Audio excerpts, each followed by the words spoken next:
Getting the yes has to happen in the first 4 minutes. If we don't wrap our head around that's actually how sales works, then you'll always be wondering, what did I say at the end that made them say no? Nothing. You fucked up the front end, not the back end. You were always going to be too expensive once you fucked up the front on the day one. You're always going to be too much. You're always going to be asking for too much. Commitment level is too low because you completely did not understand that this is the continuum of a sales process. This is how people make decisions.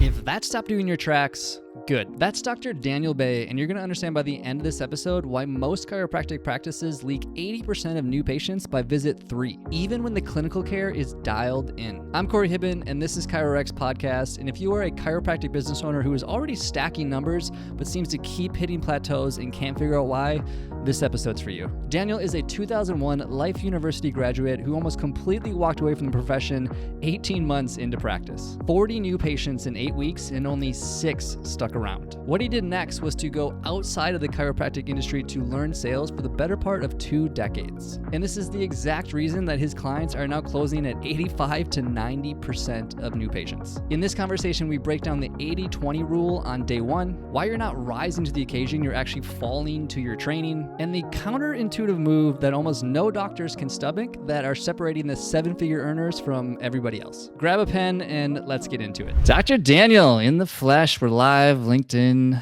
YouTube, all those fun things. Welcome to the show, man. How are we doing? Hey, what's up? Thanks for having me. That's a great start. I think I'm going to like it here. So I like to just jump right into things. And something that I think will be a fun topic for you is that the majority of chiropractic clinics lose patients after the 3rd visit. And I know you have a personal story that resonates with this pretty deeply. And I'd love to start there. Like, why does that happen? What's going wrong? Where are people messing up? And how does that relate to your personal life? Because we don't know what the fuck we're doing. I don't really know how to put it any other way. I mean, let's see.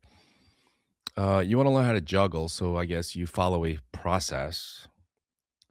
You go on YouTube and find someone who knows how to juggle, and so you follow the steps. You put 2 balls in one hand, no other reference than juggling, please. Mine's in the gutter, I'm pretty sure. There's always one of you. Ball in the other hand. Throw one. Transfer one. Throw the other. You know, there's like a process to like juggling. There's a process to setting up side posture on a 5th lumbar acute lower back. Like, we have a protocol, a process to that we learned at some point, step by step by step. You feel me, Corey? Mm-hmm. So let's see. When it comes to sales, number 1, if you can even stomach that word, congratulations. Number 2, some reason, sales is like something you fucking wing. It's like, I'll go in there and I'll just be a nice guy and I'll cite PubMed, Article 14/B, subsection 7A. And then all of a sudden, they're going to all lay down and say yes, and they'll hang on every word, and I become the instant authority, and they're going to pay me lots of money, and I'm going to ride off to the sunset with my 2 houses in the Bahamas. Like, what the fuck is that? Like, how did sales become this esoteric, like, thing that either people are born with or not born with, right? And so that's why you lose them. First 3 visits. The most important visits, by the way, in any business, Corey, right? It's not just our business. In any business, you fuck up the sales process, you're done. You ask any high-level Fortune 100 CEO, anyone who knows anything about business. I can quote Mark Cuban, all the people you guys know, like Shark Tank and all those people. There's a ton of other very successful business people in a myriad of different industries that I can have them quote saying on many other channels, like, sales is the one skill that they give the most credit for their success. And somehow, when it comes to chiropractors, they can't even say the word because their view of sales is so fucking antiquated. Because you listen to some guru back in like 1980 in a freaking, polyester scrub top telling you doctors can't sell, doctors shouldn't sell. Fuck that shit. Like, that messed us up, when other healthcare services that are doing more harm, I don't want to name names, you all know who I'm talking about, are outselling chiropractors 100 to 1. And they're selling a shit product. And for some reason, when we talk about selling chiropractic, that's unethical. I mean, that is an absolute biggest contradiction, I think, in our profession. and we gotta stop. So how's that for an intro, Corey? Are we okay? I like the energy, my man. Have Okay. you I don't wanna date myself too much, but have you seen the movie Matilda? Yeah, of course. Okay, so I think that's where so much of this perception of sales came from is the Mhm. dirty auto sales guy that's rolling back the speedometer on Yeah, the car and trying to sell you some piece of trash, and, like, that's our perception, right? When people hear yeah, sales, they see that. They see the used yeah, car salesman that's trying to scam them. It's and I don't blame them, right, Corey? I don't I don't blame them because excuse me. If you really think about it, what gets press in sales is bad sales. Like good sales doesn't get press. There's nothing exciting about it. And good sales is actually like anything else when it's done well. It's very kind of boring. It's just like, it's a process, right? But like when you go into the ethos and you look for like bad examples of sales, there's no shortage. But let me be clear. People who are selling lemons, plaid jacket, big fat tie. I'm gonna date myself for a second. WKRP in Cincinnati. Okay, Corey, that's before your time. I'm pretty dang sure. Other of you are listening. You're like, I remember that, right? Big plaid jacket, big fat tie, right? Schmoozing and be like, hey, what's it gonna take to get into this car? It was like this. Like that's entertaining because it's so bad, right? And the other thing is that's not sales. Okay, I'll tell you what that is. That's called manipulation and sometimes borderline fraud. That's what that's called. And so when you talk about sales, there's good sales and there's bad sales. And the bad sales, I don't even consider sales. That's just straight up fraud and lying. But real sales is something completely different. Hopefully, we can delve into what actual real sales is.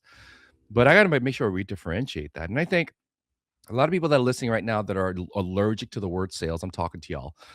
You're only allergic to it because you have a really bad programming on what actual real sales is. And that's why you're so allergic to it and you try to get away from it, and that's a problem because those people, and I'm sure you're listening, you'll never even do the first step on learning what real sales is, and that's a detriment to you and your business. I'm just to let you know, at best you'll plateau, you're mediocre at best, you will never scale and build to the way that you want to be. But hopefully I'm preaching to the choir, Corey. I think your listeners are a little bit more sophisticated than that, right? Yeah, and we will get into that, and definitely want to walk that path with you and help people reframe some of this stuff and get some tweaks and insights. But before we do, can we maybe go back to the early days and humanize you a little bit? Walk us through like what happened when you almost actually completely walked away from chiropractor. Yeah, well, let's see. I was about 18 months out. I had a wonderful mentor. But I thought I was just a shit, right? So I was like, I don't want to do an associateship. I want to start building my practice right off the ground. He's like, cool, man. I love the energy. I love your ambition. And I had big dreams and I was gonna just take over the world with this thing called chiropractic. I'm gonna spin atlases like there's no tomorrow. I mean, I was just jacked, right? I was just so excited. Life University, 2001 graduate. So I am from the home of the Falling Keys and Sid Williams, and everyone should know that era, or if you're old enough. Uh, so I went into practice, and the first 18 months, I got really good at pounding the pavement, getting new patients in. I was doing street fairs in New York City with a little generator to run the substation. It was awesome. I used to go door to door with my card and be like, yeah, I had no problem doing that because I knew going in I needed to do that. So I wasn't that naive to know I didn't need to do that. I did killer ads. I don't know if you guys remember that, but it was like putting an insert in the local paper. I mean, I did all that stuff, and I knew I was just not busy and I was just doing our thing. And so 18 months in, so we're talking 18 months of just grinding, new patients and new leads, etc. I landed a talk at a local church. And it was part of the Archdiocese of New York City. And for those of you who know New York City, the Archdiocese is the single biggest landowner in New York City. Like, Hmm. they're incredibly huge, right? So it's a lot of people, a lot of property, and it's called Catholic Charities, and it's their humanitarian division of the archdiocese. I'm not Catholic, so I had to learn all this stuff. So I go to do this talk. I think there were like 100 people in the room. There were nuns, there were administrators, there were priests, there were teachers and plumbers and electricians for the archdiocese. It was just packed, right? So I must have given the most incredible talk of my career to that point, right? I was fired up and I was telling the story and I was making it real for them. And they were like, I had them in tears at one point. I was telling a story about, something happened with my family and how whatever, I did all that stuff, right? And of course, at the end, I was trained well in marketing, and I was like, they need a call to action. So I said in the closing, listen, I came here with my assistant, and I which I had to bribe with, like, I think it was Taco Bell. I was like, "Oh, I'll buy you Taco Bell. Just can you come with me?" She's like, "Okay, okay, okay, doc." So I take her with me, and I was like, I reserved, I don't know, a dozen spots in my office. By the way, I've seen nobody, and my my calendar is wide open. If you schedule now, we get the exam for no charge with X-rays, blah blah blah blah blah. If you want that, go see Marisol, and she will do her thing and find you a time. I mean, I wish I had a iPhone back then because I would have clicked off picture. The line of people looking to make an appointment with Mari. I was like, Corey, I've arrived. You know what I'm saying, bro? Like, I was Mhm. like, oh, I have finally made it in my life, right? Like all the work and all the school and all that stuff, I made it. So we come back. I mean, Taco Bell, man, we're doing like Panera Bread, okay? I mean, we had to step it up. So we go and we eat and we high five and we go back and I'm like waving the schedule in the air. And my mentor at the time, he's like, "Yeah, fuck yeah, you go, you fucking go." Or it was high five and it's like an episode of Suits if they won a big case. It was awesome. So here we go. So now let's see. Let's do the math here. I probably took down about 40 to 50 new patients in like a 2 or 3 month time period, right? And I was back to back to back. That's how many I had. So typical show rates is what I learned about show rates. I have like 40 to 60 people. The first ones usually show up, and then after it kind of fizzles down. And then at the end, I think at the end, I was like maybe 35, 40 new patients in like 8 weeks. Just wrap your head around that one for a second. I'm busy and I'm getting them in. I'm doing my thing, and I'm a gondroid by trade, so I'm fucking scoping. They're all like gowned up and stuff. I'm marking their stuff with the thing and taking 14 by 36s, and I'm drawing lines and I'm doing all that stuff. It's great. It was so great. And by the way, I'm already looking for my new apartment in New York City. I'm already bought my new car. I've already done. Me and my wife are like, oh, we're making plans for the money that we don't have yet. Fast forward 2 months. Out of that many new patients that are coming in, I think I had like I've looked at the stats, but I had like 5 or 6 or 7 patients still with me after 2 months. Hmm. Most of them just said flat out no to me to begin with. The others that did say yes probably hung out for about 2 to 3 visits and then ghosted me. And remember, no, you wouldn't remember because you weren't there. My initial recommendations were way more than 2 to 3 visits, right? They were 12, 24, 36 because I had a corrective care style of practice that I was trained on. And so at the end of all of that, I just fooled myself into being grateful that only 6 of them are still with me. And I realized I had a serious problem. So if there was there any the lowest time of my life, that was probably then. And so you know how it goes, right? You go into denial. You're like, can't be me. It can't be me. It can't be me. Because I went to school, got good grades, A pluses. Look at me. It's a part of my genetic makeup. We get A pluses or nothing. Okay. I took my boards. I was an Offers of the Gonsa Study Club. I made my homage to Mount Horeb every single year, kissed the trolls, and I kissed ass, and I learned how to friggin' give a cervical chair adjustment P to A at C6 with torque. I mean, I learned everything I needed to do. I got my license to practice. I did everything I was supposed to do. You know what I'm saying? So it can't be me. So then what happens? Well, pity party starts, and then I was like, well, if it's not me, then it must be chiropractic. It must be the thing that I signed up for. I must chosen the wrong profession. That's my bad.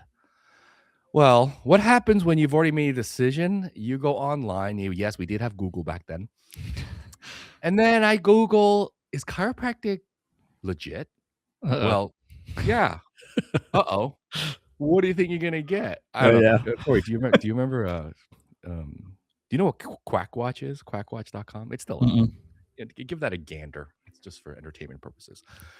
I mean, Well, just go on Reddit, you'll probably find the same thing. oh, same thing, right? Reddit. Well, I think Quackwatch, Reddit is way more kinder about it than Quackwatch. But Quackwatch was run by a guy named Stephen Barrett, MD, and he was the first like anti-chiropractic, you know, Mm. advocate, right? And he was like anti-quack, whatever. So of course I'm reading all that shit. I'm like, well, no wonder. It's not me, it's chiropractic. So what do you do then? It's like, well, I gotta get out. So I'm looking at all these other opportunities at that point. My dad did real estate in New York City. He wanted me to manage one of the buildings, and I often think about that fork in the road. And the joke is, if I had actually done what my dad wanted me to do, I think I'd actually be a billionaire right now, right? If I did that, right? And then I'm thinking, well, thank God I didn't do that, right? No, seriously, because I know what that kind of lifestyle that is, and it wouldn't be as fulfilling as it is for me today. I know I made the right decision. I say that emphatically with as much honesty I can say. And then I go back there and I was thinking, if I actually quit, what would actually happen? Because it was really on the cusp, Corey. I was just about to go into my mentor's office, like, I'm out of here. I was just about to set up the next opportunity for me to get out of chiropractic. So here I am, man. That was, let's see, that was in 2003. It was 2003. That's, what is that? How many years ago that was when that happened? So yeah, you almost lost one. What would you yeah. What's the one thing you would have said to yourself back then if you could go back to yourself in that moment? Well, emotionally speaking, I would tell myself, bro, you're gonna be okay. It's okay, and I would give myself a hug. I was like, I know I know you're in a bad spot, man. Like it's all good. Everything is temporary, okay? The good, the bad, and the ugly. All right. And you don't see it now, but hey, man, just head up, do what your heart desires, do what's right, no matter what, the way that you were brought up. You're gonna be okay. Okay. Just don't do it by yourself. Go out and talk to people, Mm. which is exactly what I did, which turned this whole thing around. Why did you go so far outside of the chiropractic industry to learn sales, right? I think that the most people would just be looking to other people within the industry to learn their exact process, but Mhm. you did way more than that. I mean, I don't know if it was because of the pain of just like being so terrible at sales or because you saw opportunities where other people didn't, but I'm curious as to like why and then what you learned from that. Well, yeah, I mean, I didn't see anything other and someone else did it, so of course I went inside my own industry. I did. Once I realized I had a sales problem, then well, that's a story on of itself. We don't have time for that. But initially, when I was like presented with a sales problem, like fuck you, I don't. Doctors don't sell. So I went through all that shit, right? Eventually, I came to terms with the fact that I sincerely do have a sales problem. I mean, I give a great service. I can fulfill any promise or outcome that I'm trying to get as long as they stick around with me long enough. I had a wonderful facility, right? I had a staff. I had everything, right?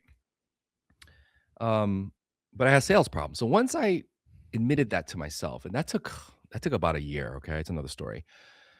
Then, of course, I went out and looked for it. And when I did look for it, of course, there were people in our profession that were teaching it. So of course, I hooked up with them, paid them a ton of money, and like, teach me. Cool. Here I go. Unfortunately, it was not sales training. I mean, all right, fuck it. I'm just gonna tell you. Jumping off of a 12-foot pole with a harness on is not sales training. What? I'm sorry. I know it's hard to believe. Okay?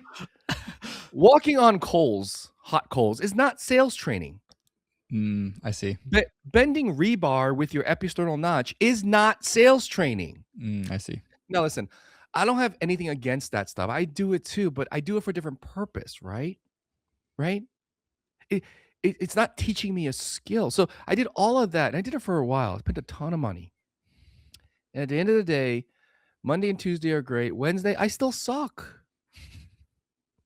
Back to the juggling thing, right, Corey? Like, if someone tells me you're the best fucking juggler in the world, you can do it. You can do it. Walk on coal, jump off poles, bend rebar. I mean, I could fool myself thinking I can juggle on Monday and Tuesday. By Wednesday, reality hits. I still cannot juggle. It was a skill gap, and I think before I die on this earth, if I could just impart onto my profession that sales is a skill like any other skill that you try to learn. I don't care if it's playing piano for at a recital. I don't care if it's juggling. I don't care if it's marketing. It's a skill. And the funny thing is, Corey, is that marketing is a thing. I mean, it's a technique, it's an art, it's a science all wrapped up into the one, is it not? Right? Adjusting, giving chiropractic adjustment, that's a thing. We go to school for that. We spend energy, time, and money to learn how to do that. Whatchamacallit? Accounting, that's a thing. There's majors for that stuff. It's schools at academic institutions at any level, all the way up to a doctorate, I'm pretty sure. When did sales become not a thing is my question. Sales has always been a thing. People have studied it. People have learned it. There is a technique. There is a framework. There is a template. Okay, it's called a whole bunch of different friggin' things, which is probably adds to the confusion of the sales industry because you got behavioral economics. Oh, fuck you. It's sales. Stop it. Stop it. Okay? Or how about this one? Conversions. Well, can you stop and give me a friggin' break? Okay, stop trying to make sales. I understand some brand, but negative brand equity, but if it walks like a dog and it talks like a duck, it's a fucking dog. Is my situation here. Let's stop pretending. It's a skill. It's a fundamental skill. Anybody can learn it. Now, some are going to be way better than others. I understand that, but is that different than anything else? You and I could both learn how to play golf from the ground level. Never picked up a club before, right? And Court, you look more athletic than me. Probably going to be better at it at the same time frame of learning, right? But everyone starts with a fundamental knowledge of a skill set. Sales is a skill set. Sales is a thing. It's not a mentality. It's not an attitude. It can be an art, but before it becomes art, it has to be a skill. You do that skill so good over time, then it becomes art. Oh my gosh. Like music. It's a thing. Like you start with like do, re, mi, fa, sol, la, ti, do. You learn the scales, you learn the theory, you know? You learn, then you start getting good at it and you start realizing, ooh, look at that note there. Oh, that doesn't quite work. Oh, that's called dissonance. That's a thing. Just like blows my mind, bro. Like, I don't get it. How did it become not a thing?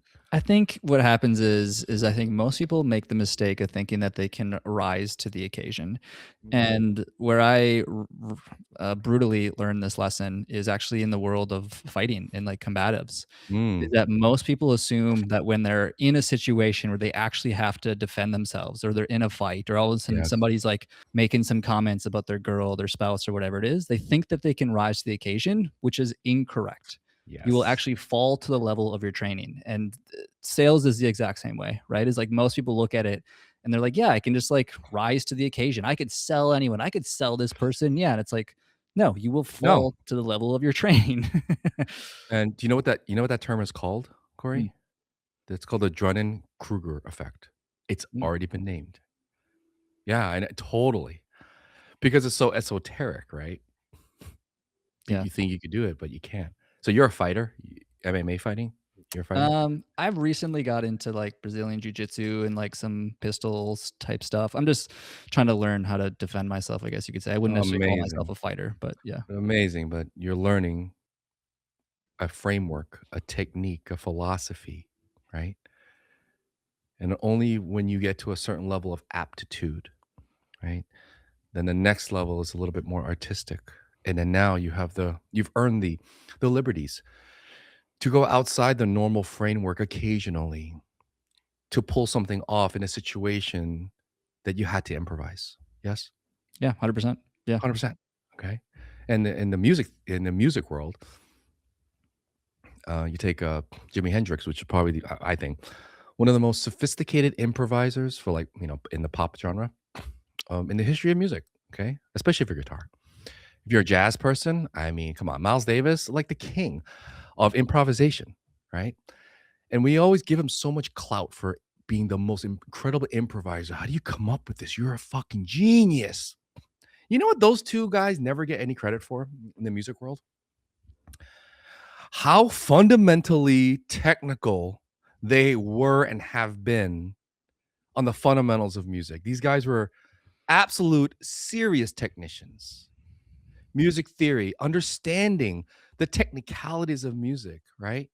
Even their fingering and the way they move, it was so classic textbook. You ask any like high level instructor, like perfect. Tiger Woods, the GOAT, right? His swing is on video in 1,000,000 terabytes across the world, and every instructor like, that is textbook technicality perfect. Yet these guys make it art. So what you're saying, you think you could do it? Yeah, you're at the level of like art without having no skill. You know what that looks like? I mean, what would it look like for you to improvise on stage with a rock band, right? And you don't know how to play guitar. 100%. Yeah, people think that they could show up in a pinch, and it's like, no, you can't, and you No, you won't. can't. No, you won't. Right. I like to see it. I'm sure somebody could pull it off, but those are unicorns. You know what I'm Yeah. saying? Well, I let that's why the word talent, I think, is dangerous, Oh and yeah. that's why I don't really subscribe to it very much. Is like, I think, yeah, you have maybe some sort and proclivities of things that you're a little bit better than or a little bit worse than people, but I think the word talent is actually really dangerous because that's the assumption that somebody was just born with these things, which is Yes. inaccurate. Correct. 100%. Certain things are innate, certain things are not. Sales is certainly not innate. It's sales, you know why it's so hard? It's counterintuitive. What do you mean by It's that? very counterintuitive. You want an example? Yeah. All right. Patient comes in, or fuck it, forget patient. Let's say client comes in, customer comes in, whatever. And they say something like, well, I don't know if this is going to work for me. I don't think I want that. Do I have to come here 3 times a week forever? This is really expensive. Like all the things that people say. The initial reaction to that, okay, and this is a deep amygdala reaction. If this happened to 100 people not trained in sales, I would say over 90 out of the 100 would go into, well, let me explain to you why you want this. Let me explain to you the reasons, the logic behind why you should buy that teacup or why you should buy that brand of tea that Corey is drinking. Okay. Because the way the tea leaves are harvested deep in the Himalayan mountains. I'm not sure if do they no, not the Himalayas, where the Peruvian mountains. They are picked with a certain level of care by a very special person. They are roasted in a very high-tech roasting tea thing in Majiggy. You go into this constant justification and logic why this person is wrong for not wanting this thing. That's default. So now I'm saying, okay, A, don't do that. It's counterintuitive. Well, I should because I need to defend my position, right? I need to make an argument for the bro. You are not opposing attorney in a freaking court of law with a judge, okay? This is not your your legal drama that you watch. This is not how it works. So what do? Watch me. STFU. Do you know what that stands for? I don't know. Shut the fuck up. Don't say anything. What? What? What? Why do you? Oh my god! I want to bang my head against the mic. Sometimes it's like, what am I supposed to say? STFU. That means say nothing. Don't respond to it. No. Why should you? Why do you always have to justify yourself? Why do you have to always explain yourself? That is not a rule that says you have to. Your your job is not to explain or defend yourself. When you're selling, your job is to figure out exactly what that person wants, needs, or desires in the shortest amount of time possible. That's it. And so if you're going to explain yourself, that violates the one of the prime principles of sales is that you're making this fucking thing too long. And here's another principle. Time kills all deals. Docs, if you're doing day ones that are like an hour long because it's a whole dog and pony show with a freaking, video in a office tour of your 900 square foot of office, like you're doing it wrong. So it's counterintuitive, It's like, so I don't say anything. No. What do you say when someone says, "Oh, why is it so expensive?" Well, nothing. How would you respond to that, Dan? I'm like, I'd be confused. What do you mean? Uh, I don't know, because that's just what it costs. They're like, huh? Let me ask you a question. If you if you went to Starbucks and you bought a super duper venti thingamajiggy frappuccino and it comes up as $11.42, and you ask the barista, why is it so expensive? What do you think they would say? Oh, confused look. In case you're listening to this on audio, confused tone, because that's what it costs. What? Why do you have to explain yourself? Why do I have to come 3 times a week? Confused look, because I sincerely am confused when I get that question. I don't get it often, but when I do, I'm like, because I'm sorry, because that's what it takes. I don't know what else to say, you know? Mr. Endodontist, why do you have to root canal it? Dentist. Because that's what needs to happen. I don't know what else to say. It's just, I know I'm being kind of glib here, but I mean, my job is to penetrate you right now. Like, I want to inject myself literally into the middle of your brain and reprogram this thing called sales, at least in the time that we have, or else I'm not really doing my job, you know? What do you think is the biggest thing that people have to unlearn to get to like I mean, I know you have clients that are hitting what 85, 90% close rates. Like Oh I want yeah. to before we get into like what docs need to learn to be good at sales, what do they need to unlearn? I think we should start there. Yeah, unlearn. And I'm gonna start with an adage that you've all probably heard a million friggin' times, but no one actually taught you how to do it. And that adage is, it's not about you. Like, I've heard it a million times, right? Well, it's not about you. It's about them. It's service. You have to serve. Like, I heard that. And I know you all kind of agree with that. So, what do you have to unlearn is that it truly is not about you. The problem is, you know that intellectually, but what does it look like on a strategic level, on a tactful level, on a systems level? What does not about you actually look like? And I'll tell you right now. Is on a day one. Now that we have AI, I use this a lot with a lot of our clients just to see. Because for years I've been saying you got to be speaking 20% of the time on a day one. Your patient should be speaking 80% of the time. Now, I've been saying that for years. So now with AI, I can actually put in a transcript of a typical day one, and then AI will determine like who's speaking, whatever. With the audio, I think I use Claude right now, or no, it's a different one because chat can't pick up like media for some reason, but they can whatever. So anyway, I go, hey AI, what percentage is person A speaking and what percent is patient B speaking, right? So we got an 80-20, right? When it's done well. The more that actually shifts where the doctor is talking more than the patient on a day one, we have a concurrent reduction in close rate on day two. Okay. So we have to unlearn. Shut the fuck up. Stop talking so dang much.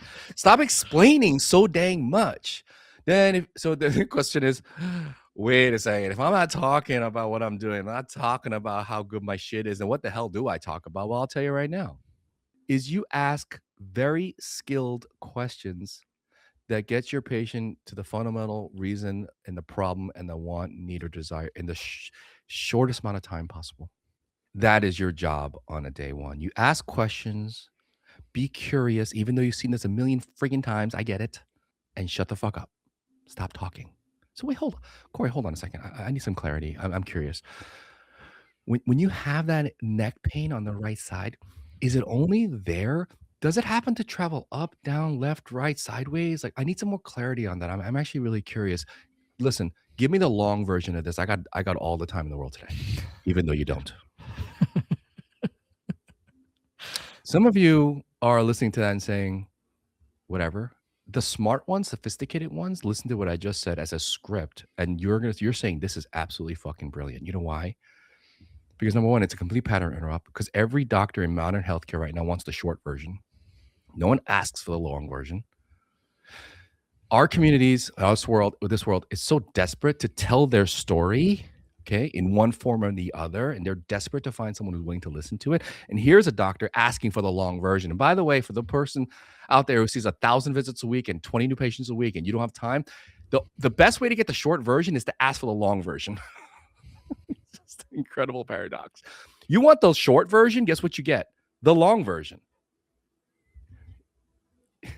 6 o'clock on a Saturday? No. 6 o'clock on a Tuesday, you got to go pick up your kids. Or you have a date. Or you're doing something fun that evening. Or you got to go home and deal with a fire or whatever. You need to get out of the office by like 6:30. New patient rolls in at 6:10. You're like, shit. Oh, God, no. Patient comes in, they sit down, and you're like, okay, I got to bang this out quick. So you kind of rush the process a little bit. Guess what happens? Invariably, this person will not shut the fuck up. Mhm. It's the long version because you asked for the short version. Counterintuitive, right, Corey? Like, it's so counterintuitive. And so if you want to get better at this, you just got to get better at training yourself on resisting reflexes that you naturally grew up with. And it's training. It's repetition, repetition, repetition. When you get to a point where reflexively you're doing what's supposed to be done as opposed to what your normal programming is telling you to do for mere survival. I don't know if you follow any of Chris Voss's work, but for the listener that doesn't know who that is, he's basically, his background is in FBI, negotiations with like hostage situations where people's Mhm. lives are literally in the hands. And he has a lot of great content and books, and that's why I asked if you studied him. This is a book. This is Chris Voss, and that's one of my longtime friends and early clients, Dr. Norm Dabalis in Hawaii, and they collabed on a book. So we know Chris very well. Hell yeah. Hell Well, yeah. I was gonna say one of the things that you're making me think of, which I'm sure you probably dive deep into this though, is the words that come to mind when you're describing this ability to, first of all, unlearn how to shut the fuck up and not talk so much, is what I think he would call tactical empathy. Yep. Which basically means is, I mean, people have heard this expression a million times as well before, but seek first to understand before trying to be understood, which I feel like that is the basis of so much of this, right? Is like, No I doubt. love the 80-20 thing. I've told this to a number of clients as well too, or other docs, is like just bringing in some sort of like recording device and just Mhm. recording these and dropping Yeah. those into AI, even just to get sales feedback. But also too, I didn't think about the 80-20 thing. Actually, that's a really good idea. But Yeah, we start. It's a number's a number, but I guess what I'm really saying is, without the metrics, is y- y- they got to be doing most of the dumping on you as opposed to you dumping on them. You know. And here's another story. For those of you, are you married, Corey? engaged. I'm gonna be Engaged. married in Congratulations. less than 2 months, actually. Fuck Crazy. yeah, let's go. Welcome to the club. So, I know it's how long you been with your girlfriend for? Or fiance? 3 years. 3 years. Okay, enough time. You ever fight with your girlfriend? Mm, You ever had um, like an argument? I mean, okay. Well, has she ever been mad at you for anything? Well, yeah, I'm an idiot. Okay, fine. Let's just go with that. Okay. Yeah, yeah, I do dumb things. So. All right. Thank you. You're a good husband in training. Very good. So like I just give you my perspective is like if I did dumb stuff, which I do often, okay, and my wife is legitimately mad at me, right? And I get home, I open the door, and she's like, "You're an asshole. You did this. I can't believe you did this. You're an asshole." And she's just throwing like whatever. All right. The worst thing you could do at that point is to be like, "Shut the fuck up. I don't do it. I didn't do that shit. I only did it because of XYZ ABC. It's your fault." Like, you're camping in your garage that night. You know what I'm saying? Like everyone knows that, right? Whether you can execute or not is based on your skill level and your emotional aptitude and your tactical empathy. What's the appropriate way to handle that situation, Corey? Let's see. Well, I'll ask the husband in training. Like, how would you handle that? I try to address all conflicts with curiosity. Very good. See, a natural salesperson, because that's exactly what a day one is. It's a conflict. It may not be with you, but they're conflicted. You have a patients come in, they're just fucking assholes or they're class A bitches. Like the unsophisticated novice is gonna look at that and be like, "Oh, I don't like her. Ew, Mhm. I don't like it. Like, this is not the place for him." Oh my God. This is conflict. They're dealing with conflict. So, like Corey said, you deal with it with curiosity. Honey, I'm just curious. Like, I need to know exactly what I did so that I can help the situation. If you want help with it, I just need to understand first. So, what happened? Well, you did this and you did this. Uh-huh. I need more clarity. When I did this, did I also do this? Yes, you little asshole. Got it. Okay. All right. All right. All right. Okay. So I'm curious now, right? And she wants to throw shit at me. I'm like, I also follow John Gray. I think the most prolific relationship, guru in our times. He says like be an oak tree, and I always imagine myself as an oak tree when my wife is mad at me. Like I have deep roots, right? I'm a big, strong oak tree, and a hurricane's coming, and I'm just like getting wailed around, and my limbs are like gonna fall off and shit, and all my leaves are like, 40 miles away because of the wind. But I'm not doing nothing but just being a tree, right? That's a day one. That is a day one. That is a sales process. Okay, for the people who actually study sales, it's called consultative selling. That's the classic name for it. There's a million names for it. I just call it sales because I'm just lazy. I don't want to rebrand this thing. I could if I really wanted to, but I'm just gonna call a duck a duck. That's what sales is. That's all I got for that. I like it, man. Yeah, I've been blessed in the sense that I'm a pretty stoic person, and I think it's made me pretty good at sales in general because I don't get torn away by the emotional, and I don't, to your point earlier, take a lot of things personal. But you're right. I think that most people do, right? Most people do get swept away by the tornado and they get pulled into essentially the trap of Yeah. emotions that gets pulled into a conversation with somebody because the second they throw a rejection at them, they think it's a reflection of them. They take it personal. They start defending Mhm. themselves, and all of a sudden they're sitting on opposite sides of the table instead of the same side of the table trying to Yep. address the problem. No doubt about it. Yeah, I'm talking to a pro, by the way. And I'm gonna make go one step further, your stoicism. What do you do if you're not a stoic? What do you do if you are very emotionally charged naturally as a person, right? What if you are borderline depressive and you're the other end of the spectrum? Then what do you do, right? So like certain personality types are just built like stoicism I like because it's just neutral. So your standard deviation where you go with it is just based around that center line. But let's be fair, people are people, right? So we have the incredible extroverts where their whole existence depends on their ability to be validated by an external person, right? We know they exist. Then we get the other side, we really don't give a shit about anyone. Maybe it's borderline what is it, sociopathic? You know what I'm Yep. saying? Like, what do we do there? So if you're watching this, you're like, well, I'm an introvert, and by the way, I'm an introvert as well. I don't know, it doesn't seem like it, but I actually am. I'd much rather be by myself than with other people. Not because I don't like other people, it's just it takes more energy for me to be with people, right? Same. No, you and I are the same. But then like, what do you do with? Well, this is where it's beautiful. I don't care. In the music analogy again, I don't care if you want to play smooth jazz like Kenny G or Radio Voice, or you want to be a punk rocker, head slamming, heavy metal thing. We're all musicians, yes. We still have to be beholden to the fundamental natures of communication, optical communication, wherever you are on the spectrum of your personality type. And I say that because so many people out there is like, I can't sell because I don't like people. Well, I don't like people either most of the time, but I still have to do what I do, right? Or the people who are extroverted is like, I just want them to like me. Why are they saying no? Maybe because you're trying so hard to be liked. Both ends of the spectrum. We have to all agree that there's certain fundamentals irregardless of whether or not you are this personality. And this is why I have a problem with the personality typing is because it doesn't matter. Like, I'm not gonna sit there and give them a freaking Myers-Briggs or Enneagram them and then know what number they are and then have to shape shift for that number 3 or the number 6 that's coming in or a driver or an amiable. And by the way, I think there's value in a lot of that stuff and I utilize it, but when it comes to selling, it's a really simple personality type. They're fucking human and they're coming in because they have a want, need, or desire. Period. That's the personality type. It makes it very simple. Then I have a process to understand what they truly want, need, or desire, establish myself as an authority, a credible authority that's empathetic to their particular problem. They understand that problem in the shortest amount of time possible. Compress that shit on day one, like within the first like 4 minutes. I'm not kidding. Get the emotional yes from your patient at that point.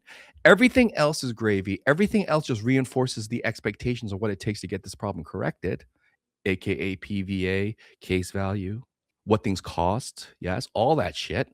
That's the value building exercise. getting the yes has to happen in the first 4 minutes.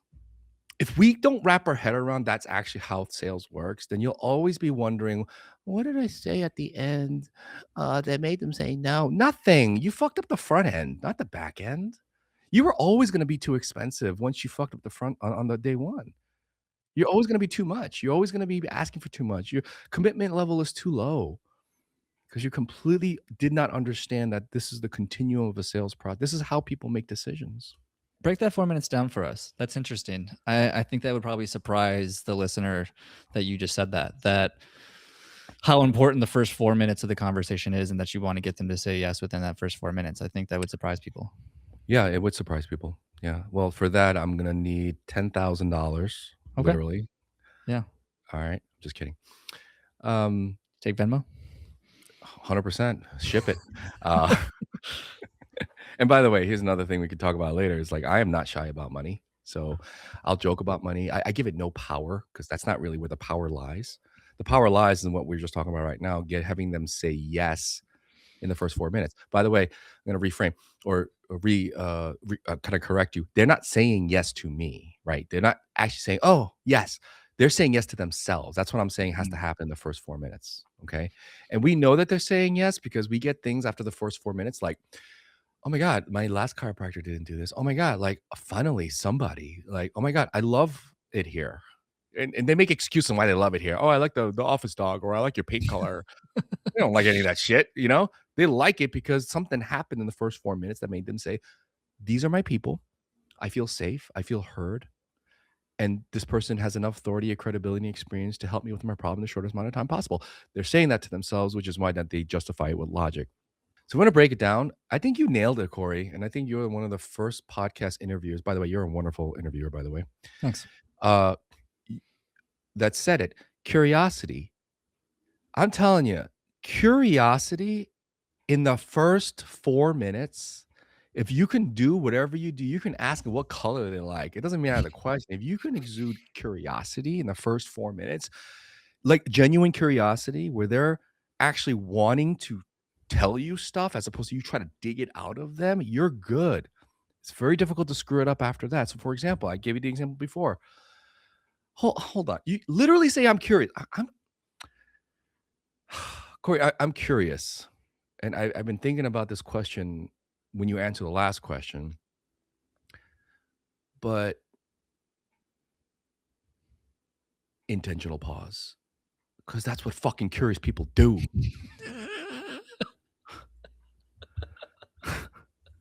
Corey, I'm curious.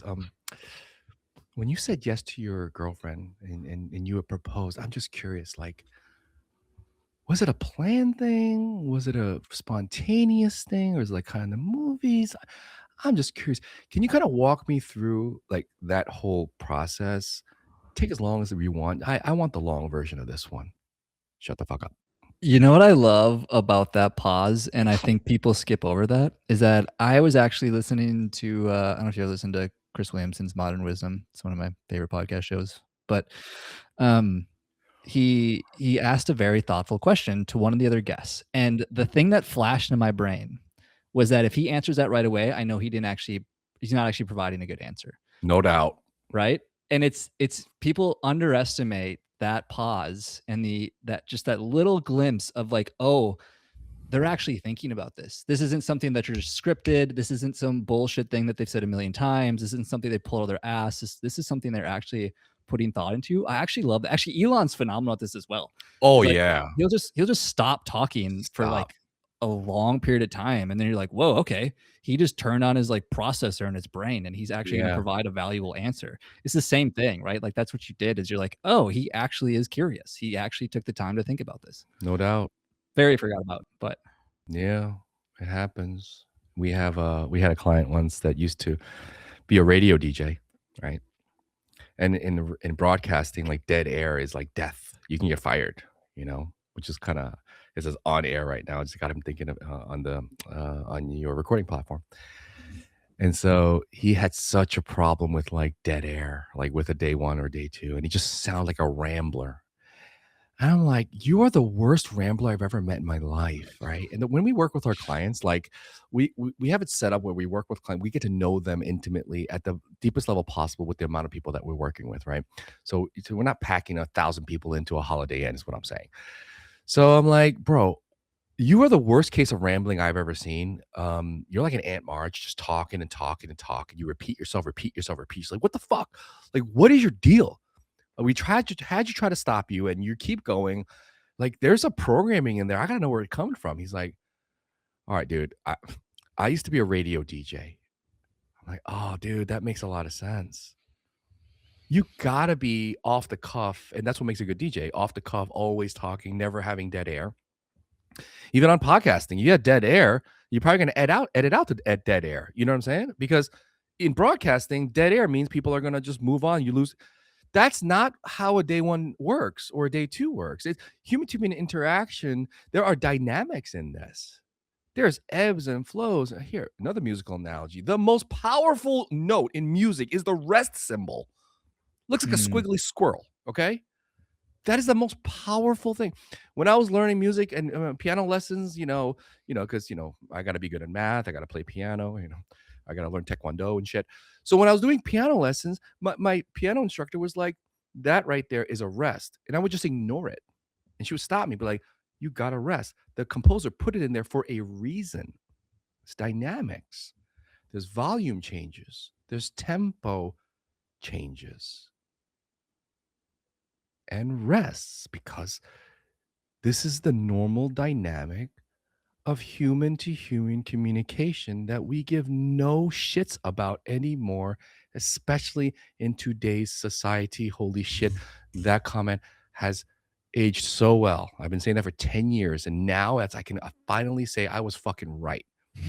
Like we don't take any care in how we communicate, at least one on one. Forget one on many, that's a different level, but one on one, it's an art form that no one cares about anymore. As we begin to land this plane, I'm kind of envisioning this sales as like a three-legged stool, Mm, and on one of the legs of the stool we have the ability to shut the fuck up and listen. On the other leg of the stool, we maybe have um, just the ability to be calm and present within the situation. If you were to put like a third leg on the stool of somebody that like really wants to master the art and the skill of sales, what would you say that would be?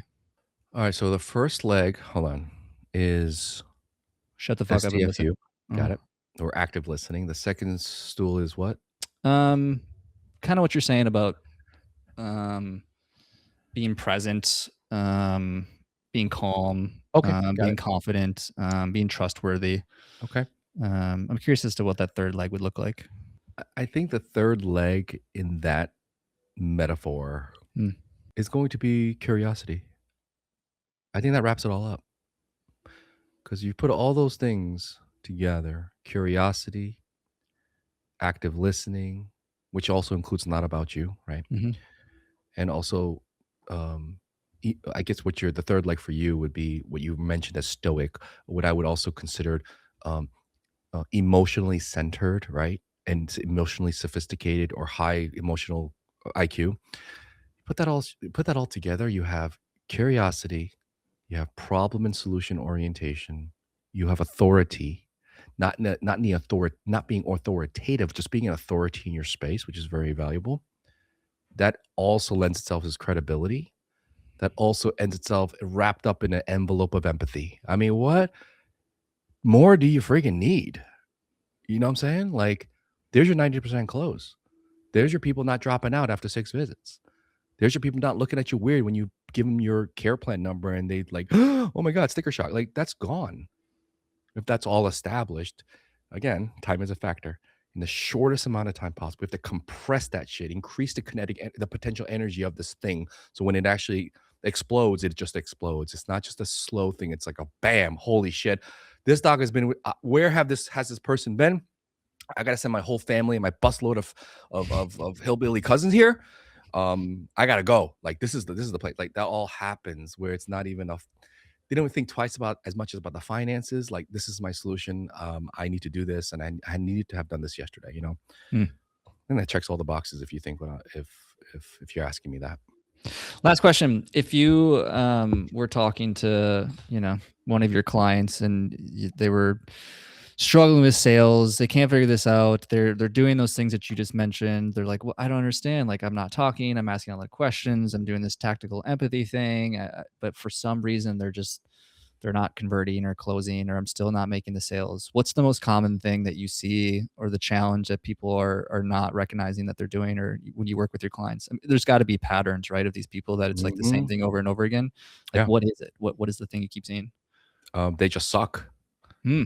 Skill. I'm just kidding. I'm totally kidding. I'm No, totally kidding. maybe it could be. No, no. Uh, Most of the missing ingredients in all of those people is really is not intention. It's not empathy. It's not any of the things that you think it is. The biggest difference in those people is that they're not following a process, right? That is so in tune and normal for them. Where okay, put it this way, if let's back to sorry, I'm using the music analogy just because we've been talking about it, is that if you're worried about what note comes next or what the next chord changes or what the next move is, then you'll never be able to connect with your audience, which is the whole purpose of music, right? It's to connect with the listener, right? There's a difference between making music and playing music, right? So you want to play it, you don't want to make it.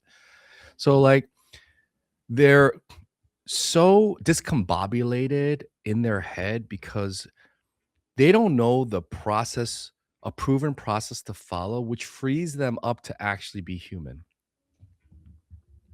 That's the biggest thing I'm missing with these people.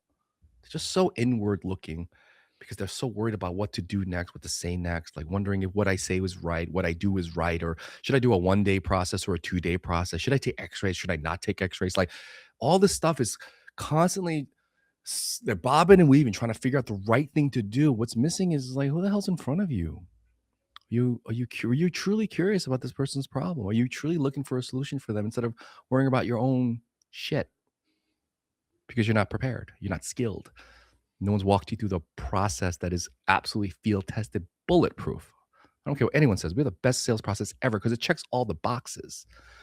And when you just put yourself to there and you commit yourself to learning it and you do so many repetitions like an athlete, a professional athlete, and it's just there, then you could make those really weird things where you see defenses that weren't there before. You look at the eyes of the quarterback and you know exactly where he's throwing. Like you get to do all those high level stuff. But again, if you're looking at just the steps every single day, I mean, that's the missing ingredient. And another problem with that, Corey, is that that's not sustainable. That's what burns you out.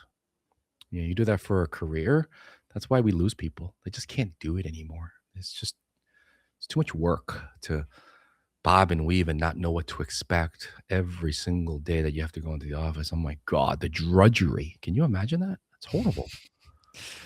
I don't know if you've seen this latest technology, but they're helping people that don't have eyesight, where they're putting this like tiny little micro thin screen basically Mhm. within their eyelid, and they're basically taking people that are blind and making them able to see again. The only reason I'm bringing this up, that probably sounds random as fuck, but I like it is it though. makes me think about you're talking about this process, and I'm just thinking to myself of like, man, if one of these docs had one of these like little screens in their eye, and you're basically just like follow the process. Dude, they probably do better. They would do way better. They do way better, right? I mean, they won't do great because you got to know it by heart, Sure, but sure. they would do way better. Well, Or if they didn't know, right? It's just like in their right, little like one eyelid. So like one eyelid yeah, could like be watching them, and the other one has this like sales process. yeah. Anyways, You know what though? You make a great decision. Maybe I'll just go to their offices and just do cue cards behind the patient, you or should put one of those two-way like mirror. that's what I was gonna say, or put one of those like pictures that Yeah. like is behind the patient, and then like it Mhm. like slides up. Like Yeah. it has a little like remote, and it slides up, and the entire sales process is Yeah, on the exactly. screen. And then when they're done, Exactly. they like reclose it. Anyways. Yeah. Anyways, closeforchiro.com. You got a book, The Accidental Salesman. What's your plug? Where can people find you if people want the process and they want to dive deeper into this? Well, thank you for asking. I'm everywhere. So if you visit our website, we'll probably follow you and track you. And so, you know, you'll see all our reels and stuff. Real Close for Cairo is my Instagram. That's a fun place to be. Our website has everything you need in there. We have the Taste for Close For Chiro, which is a bite-sized nuggets of a lot of the things that we're talking about on a strategic level. Our marquee offering is the 7-week online masterclass with a live component. Man, I love that process because I, I mean, what we teach is great, but how we teach it is even better. Because again, when you get into the perspective of people who are learning from you, like Kairos, we know you them so freaking well. Like the process of teaching you is so satisfying because it's finally a process that actually makes sense on something that you're trying to learn, you know?